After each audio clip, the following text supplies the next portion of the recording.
Owen Carr. He works with us here on the media team, and he sent us this video. It's called 17 Life Lessons for Teenagers. He sent it to us because he thinks that we'd have some good insight on some life lessons. I think all three of us have been teenagers before, too. Have we? I think so. Yeah.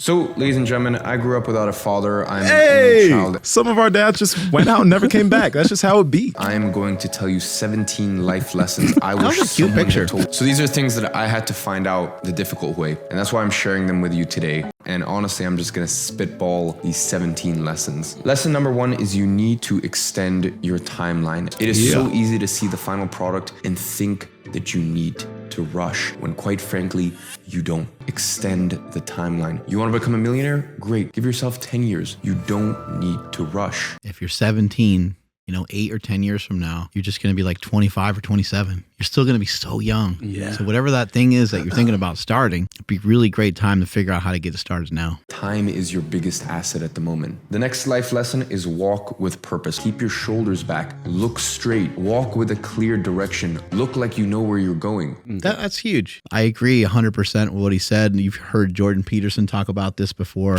The first rule is stand up straight with your shoulders back. Have those shoulders back, be a little bit proud of who you are, and walk with some sort of intention or purpose, like you're going somewhere. Now, the next thing is to focus on practicality. When you are a teenager, you will not know your purpose. You will not know your mission. And even in your 20s, it will morph and it will change. Focus on learning skills that are practical. Focus on starting businesses or careers that are practical. Focus on getting an apprenticeship or even a low-paying job that isn't the destination of where you want to get to, but is practical and will teach you the core foundation and the core principles to then go on and succeed in your 20s. Get the book, How to Win Friends and Influence People.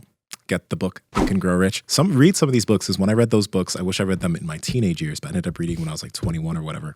And that book, How to Win Friends and Influence People, gave me a big jump into a bunch of other books, but it gave me a big jump into being able to deal confidently with other people. It's huge. It makes a big difference. That book specifically will really be able to help you create friendships, be able to influence people, and it's just massive. But learning that stuff early will give you a big move forward.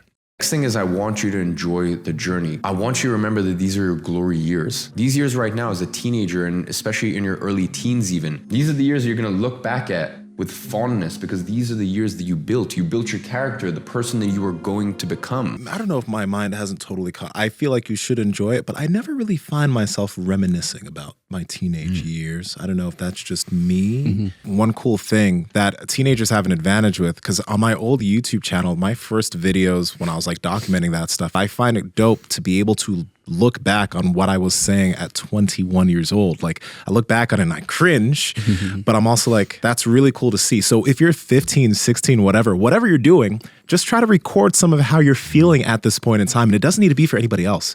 It could literally just be for you. Like the things you're interested in, take a video and talk about it. Because 15 years from now, if you could look back on that, how cool is that? I want you to start investing now. And I don't care if it's $10 a week or $30 a week or $50, whatever you can do, even if it's $5 a week. It's not about the money. All it comes down to is simply good habits. Do it. Just do it. My financial hygiene needs work.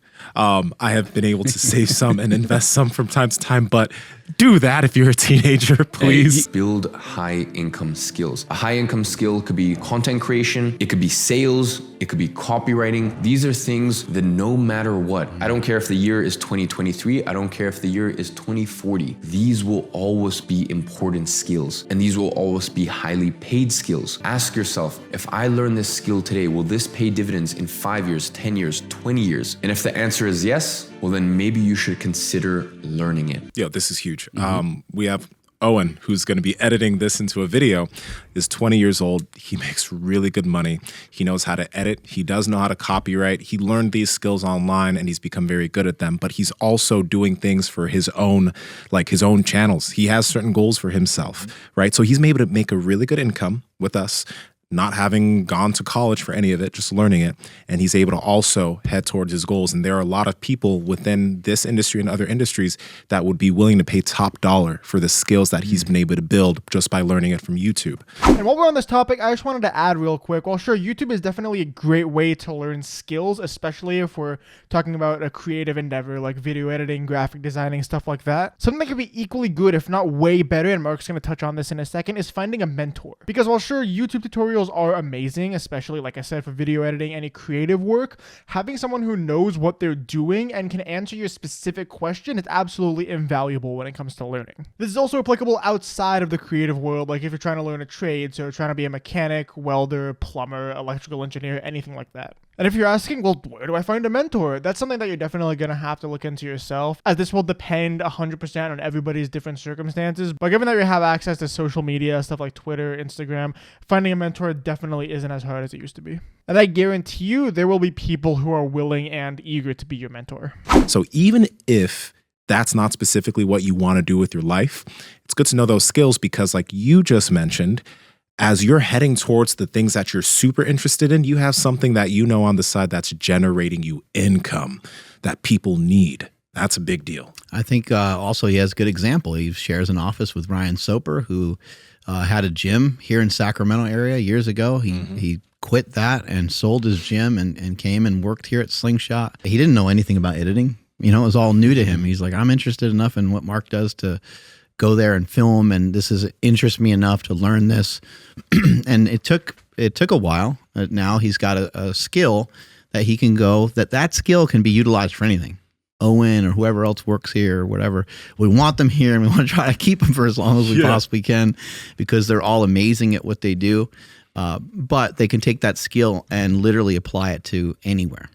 And we have some people that work remote, like they're not even in this office, they're in other states, and they're making some good money working from home just by skills learned from YouTube. Power Project family, how's it going? Now, sleep is essential for your recovery and your performance, which is why we partner with 8 Sleep mattresses. We call them the Tesla of beds. Changes the temperature based off how you sleep. Andrew, how can they get it? Yeah, head over to 8sleep.com/powerproject, and at checkout, you guys will automatically save $150 off your entire order. Links to them down in the description, as well as the podcast show notes. Be confident, but acknowledge your age and your lack of wisdom. Wisdom is solidified through decades and decades of experience. So if you are in your teenage years, be confident. Walk through life with confidence. Don't let your age, especially when it comes to business and your career, don't let that weigh you down. But in moments of peace and quiet, acknowledge that no matter how well you're doing, wisdom is only truly forged through decades and decades of life experience. That wipeout mentality is strong with him. It takes time.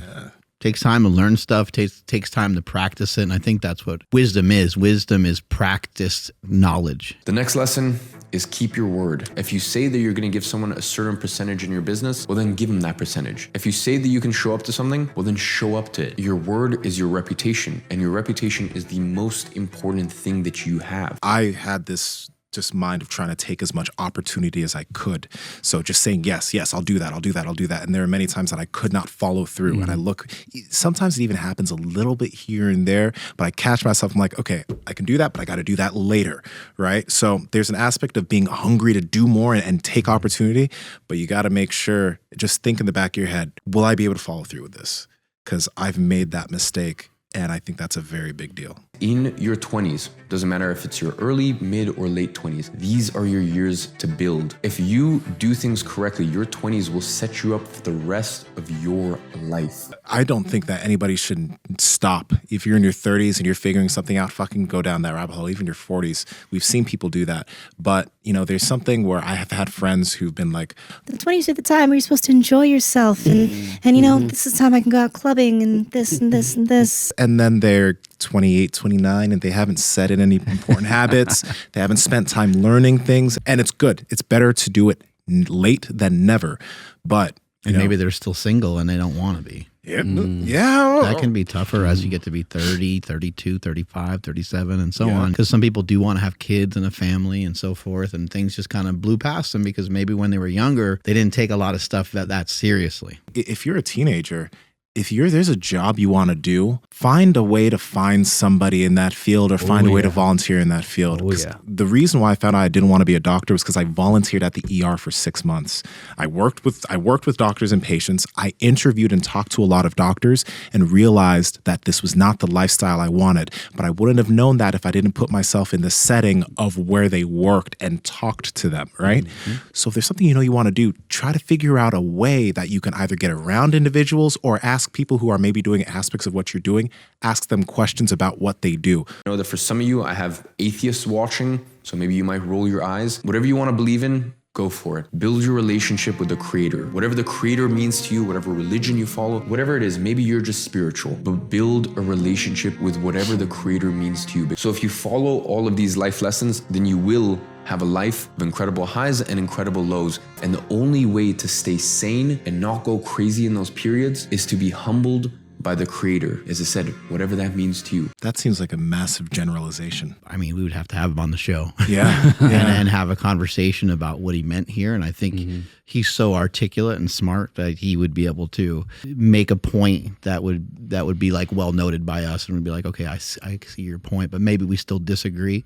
I grew up in the church, Christian, and I really do love aspects of Christianity. And I'm the same. I grew up the same way, and I love a lot of the principles and ideas. When I get married, my pastor is going to marry us, Pastor Rich. And I've gone through the Bible multiple times. And I think I'm happy that I understand the Bible. And I think there's even more things to understand from that book.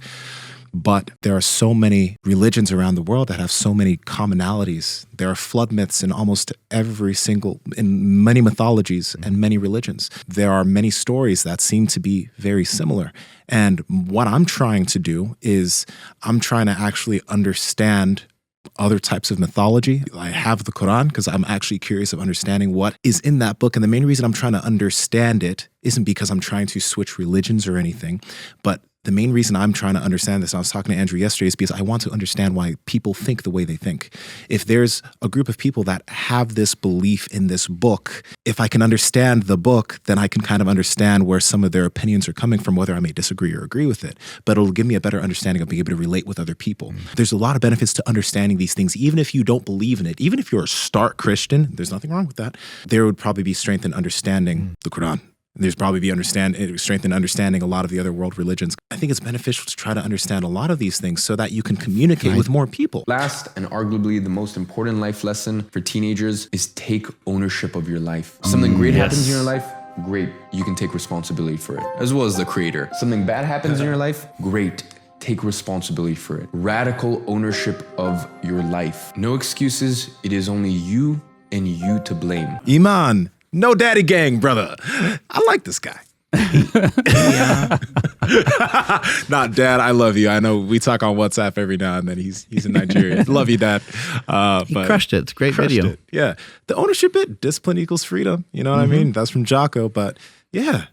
Jocko has a whole book on extreme ownership, right? He does seminars and all kinds of stuff over it. And purely by that idea of taking ownership, you will always become better. Because it's not like this person needs to become better because it's their fault. It's like, I need to become better because of my decision making in this process. So it's always a self-improve versus something that you cannot control, which is this other human being. That's a big one. Strength is never weakness. Weakness never strength. Catch you guys later. Bye.